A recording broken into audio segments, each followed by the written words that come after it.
Bonjour tout le monde. Je voudrais d'abord, avant même de parler de Black Tea,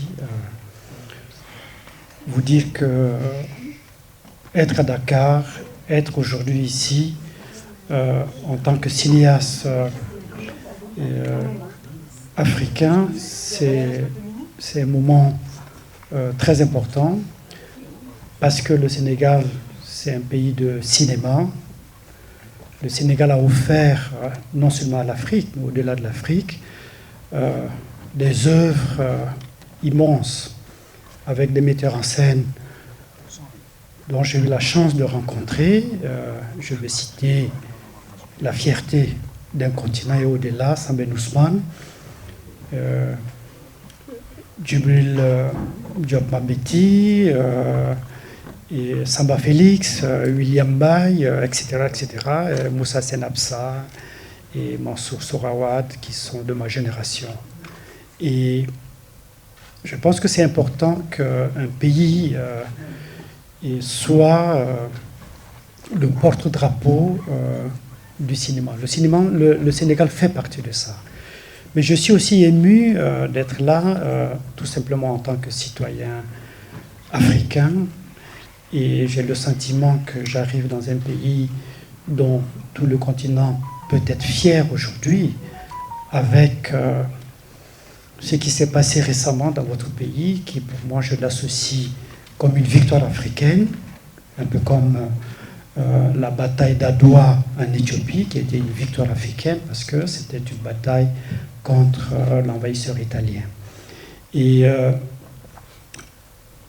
les récents événements dans votre pays, j'ai eu à l'occasion de m'exprimer là-dessus en disant que nous faisons confiance à ce pays et parce que c'est un grand pays. C'est un pays qui peut trembler, mais il ne tombera pas parce qu'il y a des bases qui sont solides, qui sont là. Et donc j'avais cette confiance. Et la suite a prouvé effectivement que le Sénégal a gagné. Voilà, c'est la population sénégalaise, le Sénégal tout entier qui a gagné. Et nous, en tant qu'Africains, on est fiers de ça. Et je voulais saluer et me rabaisser devant cette force de la jeunesse. Et bien évidemment, quand il y a une jeunesse comme ça, digne, forte, qui se bat, et c'est pas facile, et qui va continuer à se battre. Parce qu'une élection ne résout pas tout. Mais cette jeunesse, elle a été exemplaire dans le continent. Et au-delà de la jeunesse, c'est parce qu'il y a une génération aussi de parents, d'intellectuels sénégalais dans ce pays, d'écrivains, d'artistes dans tous les domaines, qui ont été là. Et c'est ça mon émotion aujourd'hui d'être là. C'est très important pour moi d'être au Sénégal et de m'adresser à vous avec Black Tea, qui est mon dernier film, après Timbuktu, pour ceux qui connaissent un peu ma filmographie. Et quelques années se sont écoulées avant que je fasse ce film. Mais c'était un film important pour moi, et comme tout film que nous faisons est important. Mais particulièrement Black Tea, parce que ça me sortait du continent pour, encore une fois, évoquer l'Afrique d'une autre façon. L'Afrique est un continent qui nous est tout cher. Et il n'est pas à nous seuls en tant qu'Africains. L'Afrique se dépasse elle-même. Et donc, il était important pour moi de montrer qu'au-delà de difficultés qui peuvent se passer ça et là, au-delà des conflits qu'on peut aussi souvent citer, qui sont parfois meurtriers pour ce continent, et qui parfois se passe dans une forme d'indifférence. La guerre au Soudan est une tragédie africaine. Au-delà de ça, c'est un continent qui arrive à se tenir debout. Au-delà de tous les drames que nous voyons quasi quotidiennement et dans la Méditerranée, mais c'est un continent, malgré tout, qui est debout et qui se bat au quotidien. Cette bataille au quotidien, et elle est tenue par les jeunes filles et les jeunes garçons, elle est tenue par la jeunesse.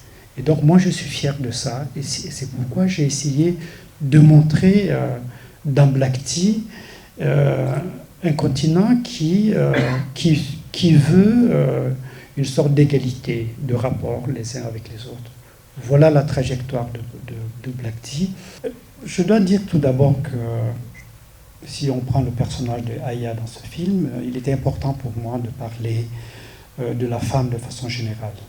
Et il n'y a pas une particularité africaine, je trouve pas ça, parce que le personnage d'Aya, on le retrouve dans d'autres personnages dans ce film, que ce soit Ying, qui est divorcée, que ce soit Doué, la coiffeuse. Donc tous ces personnages féminins nous montrent combien dans nos sociétés les femmes peuvent se battre voilà, dans leur quotidien. Et que cette particularité, ce n'est pas seulement l'Afrique.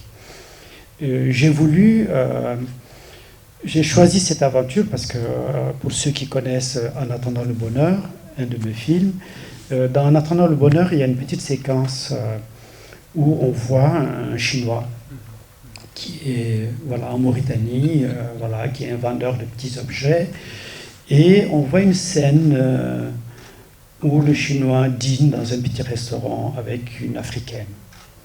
Voilà. Et déjà, je voulais montrer que l'Afrique est aussi et d'abord une terre d'immigration. C'est-à-dire qu'on vient dans ce continent aussi, qu'il n'y a pas que l'Afrique qui part, qui quitte son continent pour aller ailleurs, que l'Afrique est réceptive des autres. Et donc ce phénomène voilà, de la Chine, des Chinois qui s'installent, était quelque chose déjà en 2000, voilà, exactement, quelque chose d'important. Donc j'ai abordé l'immigration dans ce sens-là. Donc plus de 20 ans après, j'essaie de montrer quelque part au reste du monde que le monde n'est pas seulement Washington, Paris, Londres, etc. Voilà, le monde est vaste et que l'Afrique n'est pas seulement dans ces capitales dont on parle seulement, mais que l'Afrique est ailleurs aussi.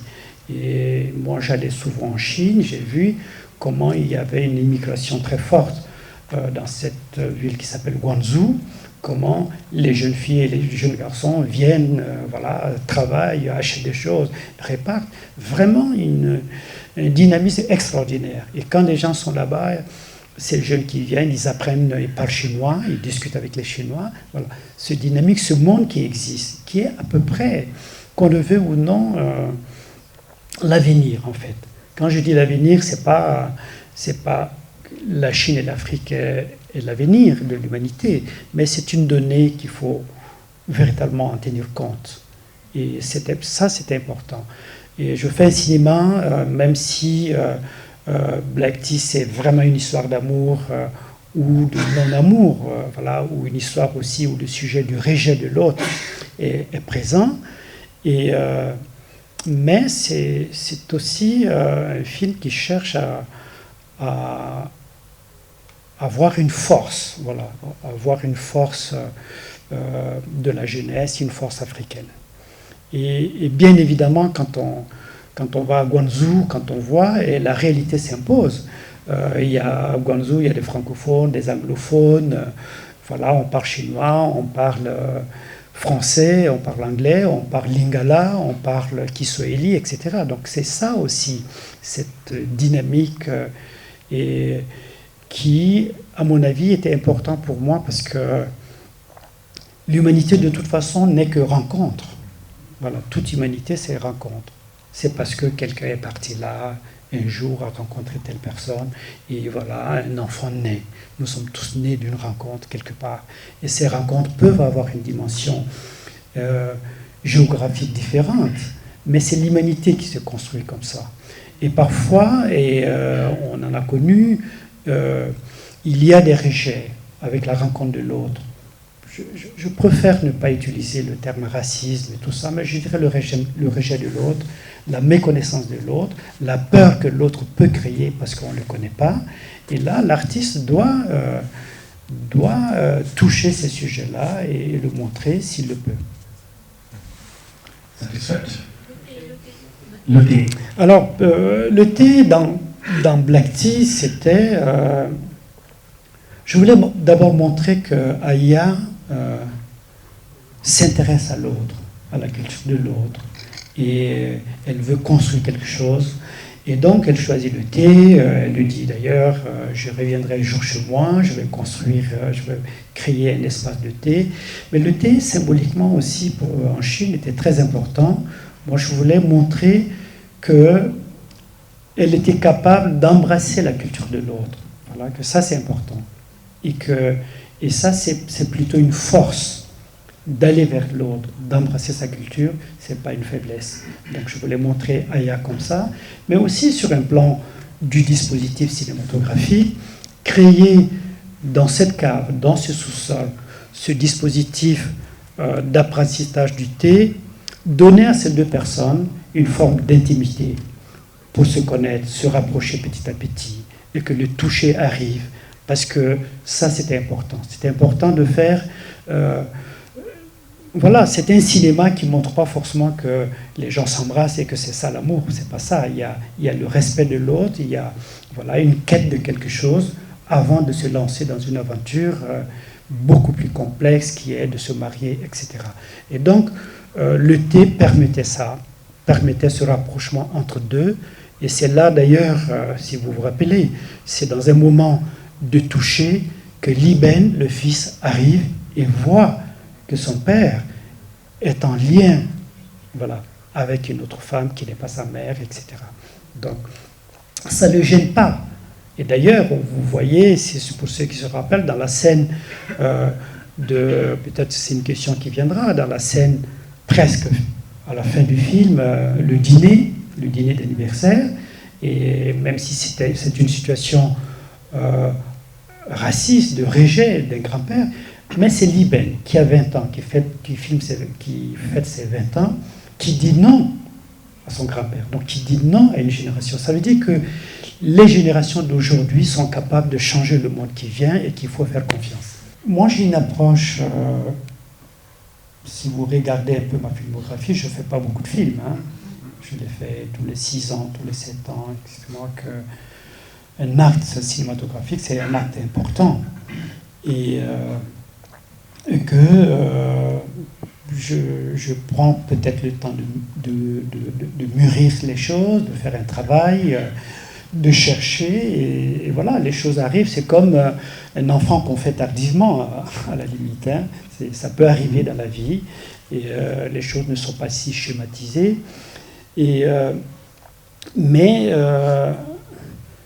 entre Timbuktu 2014 et Black Tea, il y a presque 8 ans, voilà, du tournage, mais entre ces 8 ans, je vous informe que j'ai un fils qui a 9 ans, donc c'est important pour moi, et d'être avec un enfant, et aussi, pour certains qui ne le savent pas, j'ai fait un opéra à Paris qui s'appelle Le Vol du Boli, qui a été un acte très important, et au cœur de Paris, dans un théâtre à Paris, où je raconte le vol d'un fétiche Bambara qui se trouve au Quai Branly.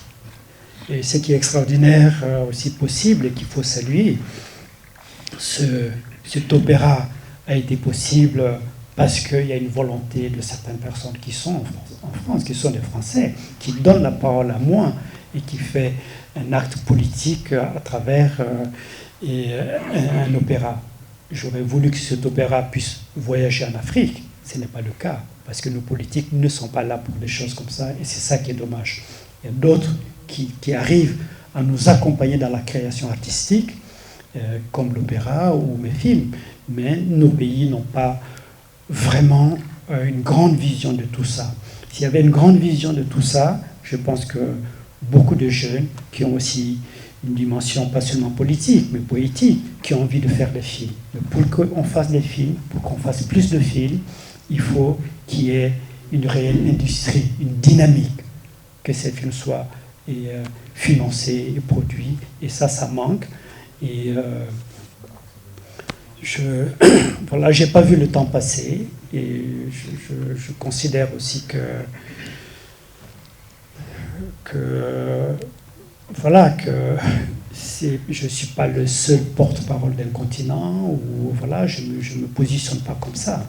Mais j'ai des prises de parole, souvent, que je trouve importantes, et que quand on pose un acte, en tant qu'Africain, et que, parce qu'avec un cinéma absent dans, voilà, dans le paysage mondial, et que nous, parfois, nous sommes obligés d'être politiques, voilà, et de se positionner. Cela n'empêche pas que je suis très content que d'autres font des films qui sont différents, qui sont de la comédie ou qui sont d'autres choses, ou des séries qui se font, et surtout les séries aujourd'hui qui sont extrêmement importantes pour l'Afrique, parce qu'on voit que depuis une dizaine, quinzaine d'années, nous racontons nos propres histoires et qui sont sur nos petits écrans. Il y a 20 ans, dans nos cours, on était là tous à regarder une série turque ou une série mexicaine ou brésilienne. Ça, c'est des choses qui changent, qui évoluent.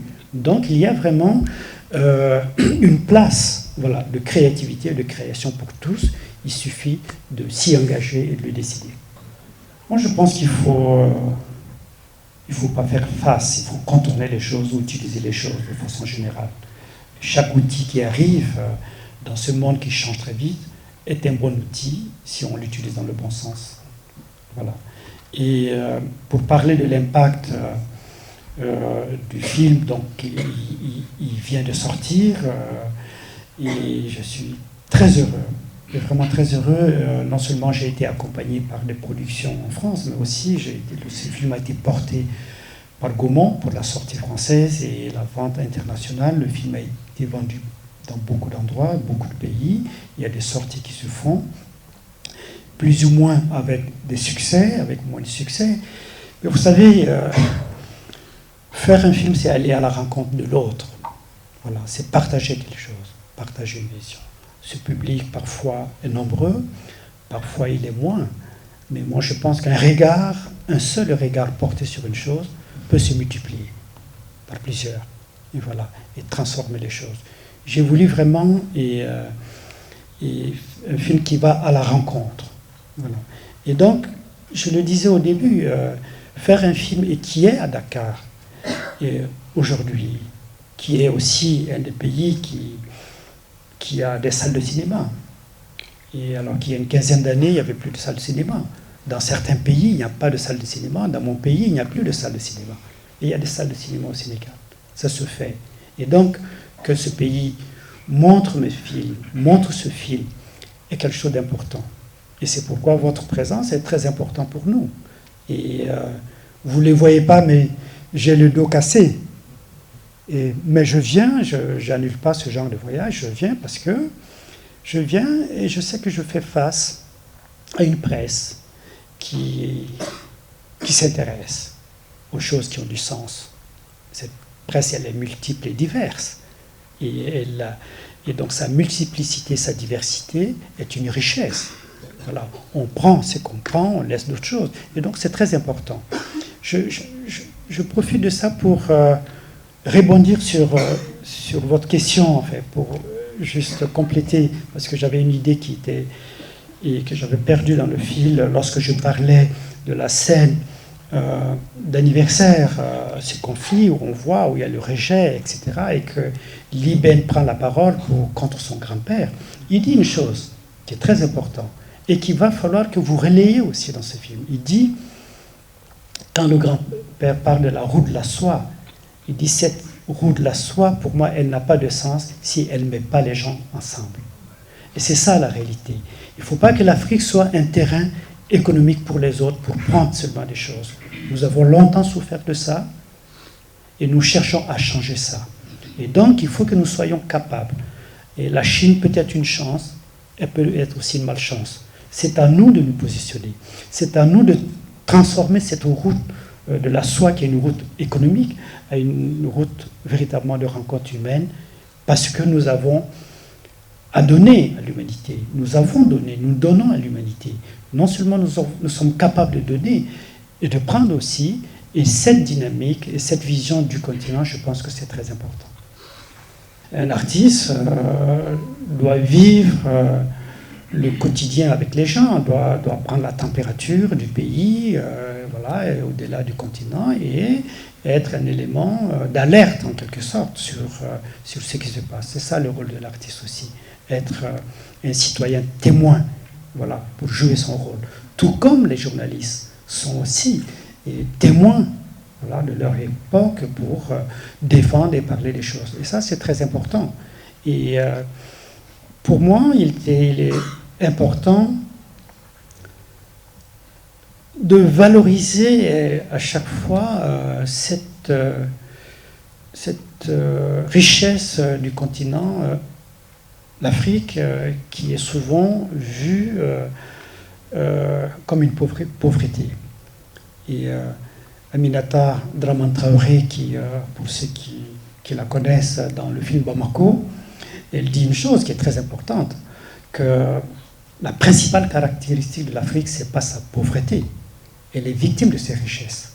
C'est ça qui est important. Et donc, nous devons, en tant qu'artistes, être capables de divulguer ça le maximum possible. Moi, j'ai tourné ce film, j'ai fait 3 ans pour l'écrire, avec mon épouse d'ailleurs, qui est co-scénariste. C'était important, et là, ça, elle m'a apporté beaucoup de choses. 3 ans, je suis allé en Chine plusieurs fois, j'ai fait des repérages. Mais la Chine n'a pas voulu de ce film. La Chine n'a pas voulu de ce film. C'est très grave. C'est très grave. Pourquoi elle n'a pas voulu? Parce qu'elle a estimé, sans le dire et le mentionner, que le personnage principal chinois ne représente pas les valeurs chinoises. Parce qu'il est avec une Africaine. C'est extrêmement grave. Lorsqu'un pays aussi fort va dans ce sens. Mais on ne peut pas attacher les bras d'un artiste. Il faut trouver des solutions. Donc moi, je suis parti parce que je suis allé à Taïwan, parce que c'est la Chine, et c'est la même langue, etc. Donc, mais la dimension de Taïwan, de Kaohsiung où j'ai tourné, c'est pas comme Guangzhou. Guangzhou, c'est une ville incroyable avec 200 000 Africains qui passent tous les jours, etc. Donc c'est beaucoup. Et donc, lorsqu'on fait face à une réalité, c'est ça la magie et la force du cinéma, il faut s'adapter. Et donc, pour m'adapter, au lieu, à mon repérage, j'ai décidé de faire le film la nuit. C'est ça la raison. Le scénario ne disait pas ça. Pour le scénario, ça se passait le jour, et la nuit m'a permis de créer une intimité. Voilà, d'être l'intime, de ne pas aller dans ce sens-là, où je montrais vraiment le côté presque documentaire avec Guangzhou, une ville d'Africains très chargée. Et c'est très difficile d'être dans une position où on répond à une question en résumant les choses. L'Afrique est vraiment vaste, complexe, riche, etc. Il y a beaucoup, beaucoup de choses. Et je trouve d'ailleurs que l'Afrique est partout. Et qu'il faut, c'est ça, l'Afrique a déjà sa diaspora, voilà, dans les continents. L'Afrique est partout, par aussi la culture, par une diversité culturelle, par une identité culturelle, par beaucoup de choses, de création, voilà, qui se font dans beaucoup de domaines de l'art où l'Afrique est présente. Elle a toujours été présente. Voilà. Et donc, je ne cherche pas à le dissocier, voilà, de l'autre, ou à le regarder en partant d'ailleurs. Non. Je fais pas ça. J'ai fait le choix depuis 12 ans aussi de rentrer dans mon pays, parce que j'étais en Europe, et c'était important pour moi de rentrer et de vivre, voilà, de vivre le continent, de vivre mon pays, et de m'exprimer à partir du pays. Voilà. Et de ne pas être l'exilé qui est dans une position plus ou moins confortable et qui parle du continent.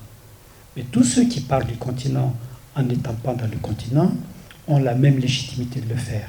Je pense que nous sommes forts si nous considérons que notre continent ne nous appartient pas. Voilà. Et que l'autre continent nous appartient aussi. C'est ça. Ça, c'est extrêmement important. Avoir la force de reconnaître qu'on peut partager ce continent avec d'autres gens de bonne volonté, mais que l'autre continent aussi nous fait partie de nous. Et que tous les murs qu'on va dresser, qu'on dresse, et quelque part, je ne pense pas qu'il faut les surmonter pour sauter de l'autre côté. Je ne pense pas que c'est ça. Ces murs montrent parfois, le plus souvent, nos propres échecs, voilà, de nos pays. de nos politiques de développement, qui est terrible. Et bien sûr, si on ne fait pas attention, on va constamment rester dans le fait que voilà, l'Europe rejette, l'Europe ceci. Donc, on a un continent magnifique, on a des gens extraordinaires, il y a un potentiel réel.